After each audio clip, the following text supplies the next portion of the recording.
4 minutes left in the second quarter, you kind of split Jokic and Monty, hit a layup, and you were running back and you were yelling, "I'm back." What in that moment made you kind of feel that was the moment to proclaim you were back, and just what were you feeling in that moment? You're just starting to find a rhythm. Like, first game, missing that much time, coming off the bench, trying to get used to the speed of the game again, and somewhat impactful first game, but didn't really feel like normal, like you had your real flow. And then the first half, I had a little pep in my step and body felt good. Was able to kind of get to some spots, and you make certain shots, it feels a little different. Feels a little bit more normal, and more emotion kind of comes out, especially like that with that layoff. So it was a nice feeling.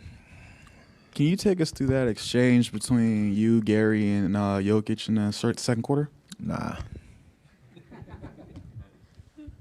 Steph, you look to be, I guess, determined to get to the rim, especially when you had, the lineup out there. How much of that was you saying, I want to get inside because we can, and how much of that was just the floor so spread, the lanes just look wide like that? It's just trying to be decisive what we're getting. There were one possession at the end of the second quarter where I forced up a little tough side step to the right shot, and I was thinking about that for a long time, just because, like you said, the floor was spaced. There are a lot of driving angles. Even if you're not the one going to be finishing, that's when the reactions from the defense starts, and we have so many shooters and playmakers out there. You kind of have to make them pay, and that's where all the flow starts to happen. That's where all the good open shots, and we love to play that way, and it's demoralizing for a defense. So just trying to be very decisive on, don't force anything, because if you get attack to the lane or a swing, you get them to react, somebody's going to be open, and you just knock them down.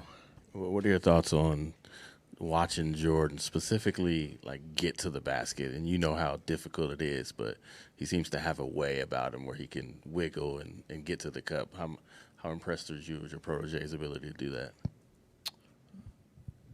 That's always been a part of his game. It's just about picking and choosing the spots and understanding how teams are going to guard him and pick and roll.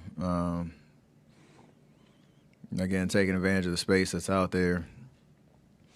But teams have to respect his jumper and how lethal he is, kind of pulling up, that he can get guys to press up on him and he can blow by him. And he's obviously got a quick first step, and he's pretty crafty with his finishes, right hand, left hand, all different type of angles. So it's tough to guard, especially if you have shooter spaced, on either side of him. And the beauty is that he's been able to balance all of it: the shooting, the driving, and then setting up guys with some crazy passes and getting everybody involved. That's another evolution of his game. It's not just the scoring; it's picking and choosing spots and making defenses pay if he gets a little extra attention. Steph, Draymond said when he feels he's getting under somebody's skin, he just presses even more. And do you sense that he's getting to Jokic? And also, did you have a feeling you guys could make so many deflections and get the steals that you got tonight? He loves a challenge. Draymond loves a challenge, and we understand that it's not like you're going to just shut Jokic out. You're not going to keep him in single-digit scoring. He's an MVP of the league last year, and see what happens this year. It's a thing where you just make him work for the entire course of the game and try to, like you say, frustrate him as much as possible, try to make things difficult. Even if he scores, you want everything to be difficult, and that's what Draymond loves about this matchup is he still had, 26 and 11 and 4, but it's how you get that. And that's where we can then turn that into good momentum for our side. Draymond stays engaged. He makes them pay on the other end of the floor. And we all have to do our job, behind him. But in that one-on-one matchup, nothing's going to be easy. If you're going to score, you got to earn it, and that's Draymond's MO. Steph, there were a lot of memorable sequences with that three-guard lineup tonight, but was there maybe one in particular that kind of stood out? Did you have kind of like a favorite? I can't pick one, but it's just that feeling when everything starts to click and how fast we can play, and we still only had 9 turnovers, so like there are a lot of back-to-back-to-back plays where it's kind of pick your poison, and everybody was kind of getting involved. So I can't pick one. It's just that emotion, that feeling, that momentum we were able to create. Got the crowd into it. You could tell it was affecting them on the other side. Every time out, you look down, they're trying to figure something out. So that's playoff basketball in terms of you can get a team to have to worry about so many different things. Like, it makes the game a little easier. Steph, are you expecting to return to the starting lineup very soon, or does it matter at this point?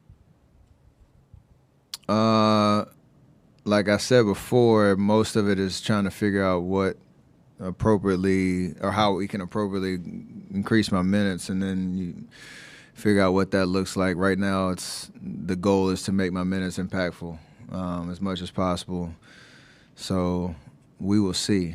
And I'm pretty sure we won't give any of that away before I get back to the starting lineup.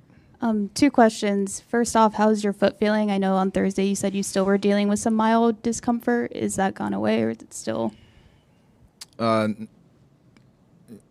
It's still there, but it doesn't matter. Like, it's part of understanding what it's going to feel like now and throughout this whole playoff run, and how I can manage it and continue to try to make progress even though I'm back playing. So I'm not worried about it, but you want to keep trying to push in the right direction where every game I feel a little bit better. So not there yet, but getting close.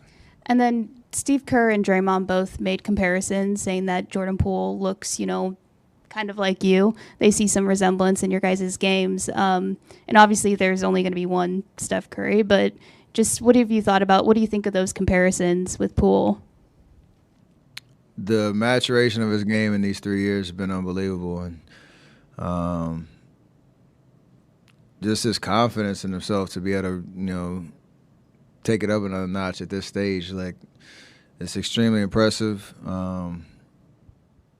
You can give the direction and the X's and O's and the approach and all that, but you got to go out there and do it. The player has to go out there and do it, and that's what JP's doing night after night. So that can't be taught. That's something that you either have or you don't, and I'm glad that he has it. How does this team recreate the energy to play with tonight, Thursday in Denver? Just understanding we haven't done anything yet. It's the old cliche saying, series doesn't start until somebody loses at home, but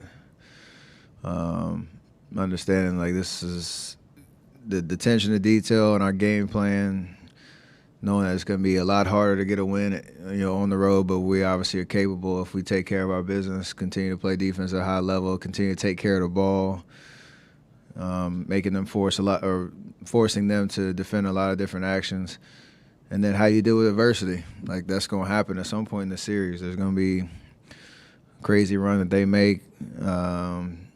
Their crowd's going to be into it, and we have to kind of impose our will, hopefully, pretty quick when we get up there. And Draymond said in the locker room, like, Game 3 is huge because you can, snag that momentum and then try to get greedy after that. So it's going to be a hard-fought game on Thursday. You and JP combined for 63 points tonight. What's it like being out there with a guard who has similar, in many ways, skill set with you and the things that you guys can both do that really kind of do things to defenses? I mean, it's hard to game plan against because you have to give up something. And, like, in those moments, we still got Clay on the other side. You got Draymond out there being a playmaker, Otto, Wiggs. Andre when he's healthy. Belly was out there for a little bit. Like, there's just a lot of options, and for a team to make those decisions on the fly, it's difficult, especially when we're playing fast. So it helps that, not that like we don't take turns, but like he can put him in a pick and roll. Me and Clay can space in the corner. There can be secondary and third options if they want to trap him, or guys stay home to us, and he has all the room in the world to make plays. All it is just being decisive. Like I keep saying that, you just know what we're trying to get on every possession. Take care of the ball. Usually gonna have an open shot, and we live with those every possession. Draymond got up there, looked at the stat sheet, and just said, "Wow!" And he was commenting about your plus 32. Do you say "Wow" when you see that? What does that number mean to you? Is it significant? Make my minutes impactful. That was the goal. Hey, Steph, on that note, I think it's safe to say there would be a lot of star players who wouldn't sit well with them with the idea of coming off the bench after being out for a while. How have you managed to look at this through a different lens? It helps that I've been through it a couple of times and had to make that decision where, like, what's really important? Is it about starting and then just having that moment where you get your name called, and is that really that important? Or can you think about the big picture of, again, like when you're forced into a minute restriction, it kind of makes the decision a little easier, but it's like I want to be out there like with a constant kind of flow throughout the game. Obviously, I want to be out there in a closing, lineup in the big moments of games, and maybe change that narrative a little bit in terms of cards you're dealt with an injury and missing that much time and coming right back. Like, it's about just winning the basketball game, and obviously the versatility to be able to try to do a lot of different ways. So I'm proud of the way that we've all handled that situation, and we'll continue to make hopefully the right decisions as we keep going. Steph, at what point does Jordan Poole shoot the technical free throws? Never. Never. Even I'll miss 10 in a row. You see me right there. Stepped up to the line that first time. I said I like that healthy competition because obviously I know he edged me out in the season-long race, and we set high standards for shooting free throws. So, it's going to take a lot more than one free throw champ to get me off that line for the Tex.